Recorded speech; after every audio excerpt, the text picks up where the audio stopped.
90 days challenge का आज चौथा दिन है, तो मेरे पास एक नोएडा की कॉल आती है सेक्टर 76 के लिए। मैं सुबह-सुबह तैयार होके नोएडा सेक्टर 76 निकल जाता हूँ। कुछ दूर चलने के बाद देखता हूँ मेरे स्कूटर में पेट्रोल खत्म होने वाला था, तो सबसे पहले मैं पेट्रोल टंकी पे जाता हूँ।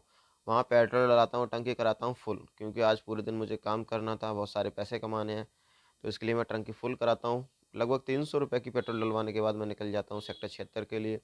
आगे देखता हूँ ये कितनी ऊँची बिल्डिंग बन रही है, बनने के बाद ही पता चलेगा, अभी तो कोई कन्फर्म नहीं है कितनी ऊँची बिल्डिंग बनेगी। थोड़ा सा आगे चलने के बाद यू टर्न लेके वापस आ जाता हूँ सेक्टर 76। यहाँ पे मेरी लोकेशन थी आदित्य सेलिब्रिटी होम में जाना, तो वहाँ पे पहुँच के मैं सीधा पार्किंग में गाड़ी लगा के एंट्री करा के सीधा सोसाइटी में अंदर घुस जाता हूँ। कुछ दूर चलने के बाद मुझे एफ़ टावर में जाना था। एफ़ टावर में पहुँच के एंट्री करा के कुछ पोज देने के बाद एक व्यू देखता हूँ सुंदर सा, कितना अच्छा लग रहा था देखने में। थोड़ी सी आगे चलने के बाद एफ़ में पहुँच जाता हूँ, बेल बजाता हूँ। टीवी पहले बाहर से चेक करता हूँ, पैनासोनिक का टीवी था। प्रॉब्लम पता नहीं थी ऐसे क्या होगी, फिर मैं टीवी को खोलता हूँ, उसका पोस्टमार्टम करता हूँ। पोस्टमार्टम करने के बाद मुझे पता चलता है इसकी किडनी ख़राब हो गई है। कस्टमर को बताता हूँ, मैडम जी इसकी किडनी ख़राब हो गई है, टीवी लेके जाना पड़ेगा। उनको कोटेशन भी शेयर करता हूँ रिपेयर करने की। किडनी 2400 रुपये के आसपास कोटेशन था।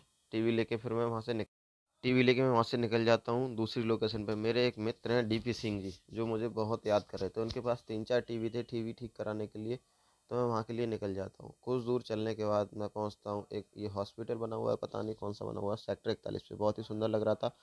आगे चलने के बाद थोड़े सुंदर नज़ारे देखने के बाद मैं अंडरपास में घुस जाता हूँ। अंडरपास में पहुँचते ही मैं पहुँच जाता हूँ डीपी सिंह की जहाँ पे, जो डीपी सिंह जी यहाँ पे राशन बँट रहा था।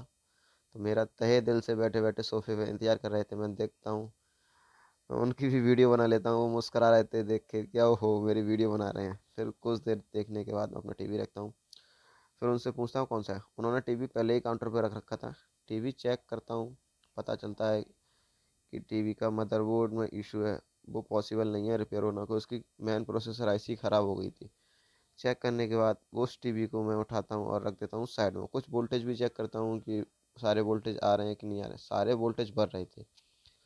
वोल्टेज चेक करने के बाद मैं उस टीवी को साइड में रख देता हूँ, क्योंकि वो टीवी ठीक ही नहीं होना था। उनके पास 3-4 टीवी थे ठीक कराने के लिए, तो उसको साइड में रखने के बाद मैं दूसरा टीवी खोल लेता हूँ, वीडियोकॉन का। इसका चेक करता हूँ, इसका मदरबोर्ड ख़राब है, तो इसके मदरबोर्ड भी इनके पास नहीं था, तो फिर मैं वो मदरबोर्ड टीवी पैक करता हूँ, वापस ले आता हूँ।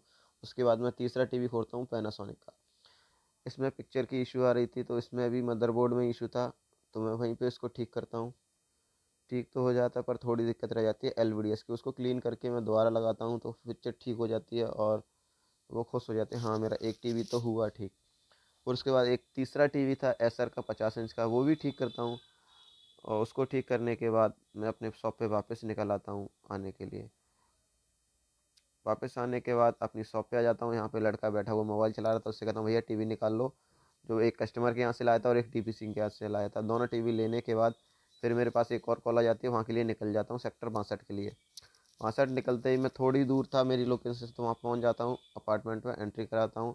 एंट्री कराने के बाद गार्ड से एंट्री कराने के बाद मैं सीधा ऊपर पहुंच जाता हूँ। सेकंड फ्लोर पे जाना था, कोई ज़्यादा दूर नहीं था। सेकंड फ्लोर पे पहुंचने के बाद कस्टमर की बेल बजाता हूँ। इनका टीवी सोनी का था। सोनी का टीवी चेक करने के बाद पता चलता है कि इसका मदरबोर्ड में इशू है, तो इस टीवी को भी लेके मैं अपने ऑफिस आ जाता हूँ, वर्कशॉप पे।